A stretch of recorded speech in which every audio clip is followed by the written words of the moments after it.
My name is Alex Cotoia, and I am a candidate for the District 2 seat on the Board of County Commissioners for Doñana, which encompasses the entirety of the South Valley, pretty much, from Chamberino all the way down to San Sunland Park and Santa Teresa, Chaparral also.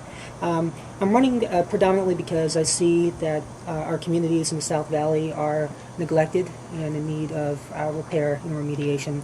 When I say neglected, it seems that the majority of the funding, at least from the county level, goes up north, and we're too often ignored down south. We have dilapidated infrastructure, there's no question about it. Our roadways are breaking up, we don't have sufficient lighting in many areas. And by Anthony Elementary School, we don't even have a sidewalk for people to safely traverse that territory when they're walking to and from school. So my couple of issues that I care about in the campaign, number one are accountability and transparency. I'm not the consummate insider, I don't have connections to Sunland Park, so I think we need a fresh voice on the county commission who's not really beholden to any one political faction in the South Valley.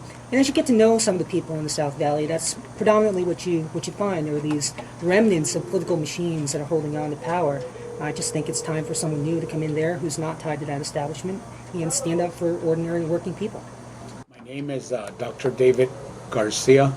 Most of my colleagues and friends call me Dr. G. That's because I was a school administrator. I am married, and I've been a lifelong Democrat for many, many years. I've held many positions. I'm really from northern New Mexico, but I've lived here 22 years, around that time. I came to be an administrator for the Gadsden Independent School District. Okay, and why are you running for county commission? Well, really, I'm not looking for this to be a career position. I retired in May after 36 years of public education. Out of those 36 years, 33 were in school administration. I've been an elementary principal, a mid-school principal, a high school principal, and I've been a superintendent of schools. I think I'm well qualified, and I have a lot of interactions with the southern part of the state, which happens to be Sunland, Chaparral, in those communities, Anthony, and District 2. The first question, and this deals with the situation at the county jail. What do you think the county's response should be to the $22 million judgment against the county in the Stephen Slevin lawsuit? You know, Scott Kraling is a very good friend of mine, and we've talked extensively about this subject. He said what was in place in 2002 is not so now. And in fact, we've had a number of individuals, I think he said with the American Civil Liberties Union, who have come in and kind of analyzed the situation. And they say the county is improving from when they previously were. There's no doubt that we weren't adequately providing basic medical services and healthcare services to those individuals, like the gentleman who was awarded $22 million in the early portion of the decade. But I think the county is on the right trajectory, and it's just going to be building from there and kind of monitoring the situation at the detention center. The question is, what should the county's response be to the $22 million judgment against it in that case? Well, I'll tell you, I don't know too much information about it other than what I see in the news media.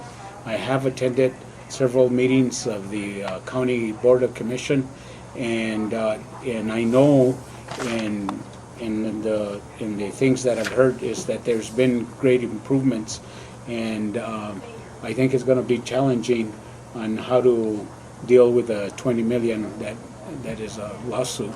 But one thing for sure, I've seen the present county commissioners, and I've been very impressed with their professionality and the way they are dealing things. I think that they really are giving it a good attempt to do the best that they can. Second question is, are you familiar with the Vision 20 plan that the city and county worked on jointly, and the county recently passed that plan, and if so, what are your thoughts about it? I don't know too much information about that, I'll be honest with you. I've heard parts of it, and one of my stances has always been, as an administrator, you always have to be very organized, do a lot of research, and especially when you're working for the county, because it incorporates a lot of its population, so you got to get a lot of input. And I think that the present county commissioners are doing that. they're getting some good input. Looking at the Vision 2040 plan that is under discussion, what do you think the top priorities for that plan should be, and what would you like to add to what has already been included in there? Well, I like the plan because it's a comprehensive approach. It takes housing and transportation and economic development and infrastructure. But I think that really our emphasis needs to be, especially in the South Valley, is on economic development, but workforce development as well.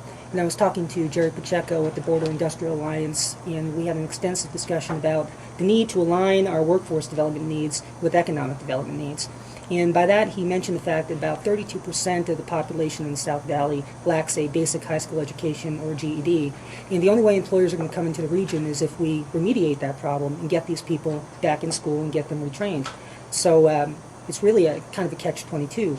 So it begins with educating, and I think it ends with economic development. So we need to do a better job of that. The county recently passed a noise ban, and that sort of gets into a broader question about how far do you go into providing restrictions that will make it easier sometimes for people to live with their neighbors, but at the same time, that's a lot of times the reason why people don't live in the city is because they don't like those kinds of restrictions. Mm-hmm. And so how do you balance those two things? I think it's always a delicate balance, but I'm generally a supporter of the noise ordinance because there are areas or pockets of the South, and I have a 4-month-old daughter, so maybe I have a skewed view because when music is playing at 2 o'clock in the morning, it's very hard to maintain your composure.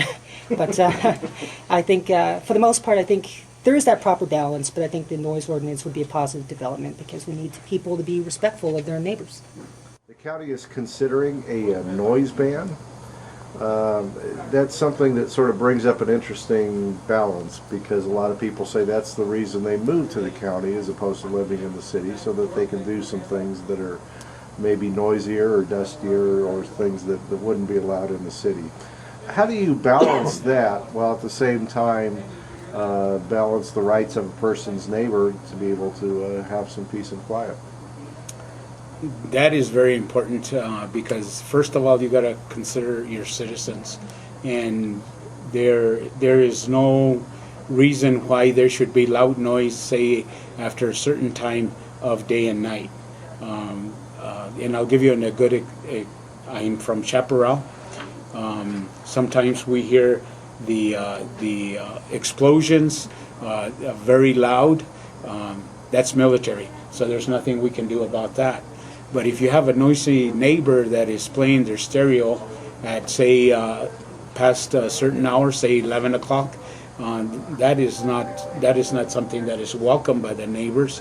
And I think there needs to be a balance in anything that we do. I think of all the cities in my district, I think Sunland has a noise ordinance. Other than that, Chaparral doesn't, Anthony doesn't, and I don't think any of the other communities except Sunland has a noise ordinance. And the one in Sunland, there are certain times that, and then of course you would have to go to the city and get permission if you were going to have some kind of activity that would be kind of loud. Say like a politician is a good thing.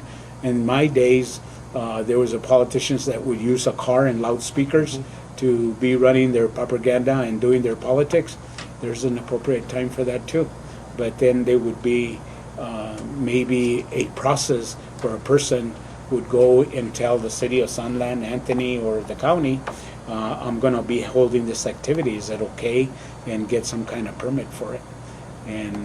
But I think a lot of people, what they're looking for is unwanted noise, like dogs barking, loud stereo music, that really disturbs people when they really should be sleeping or that kind of thing.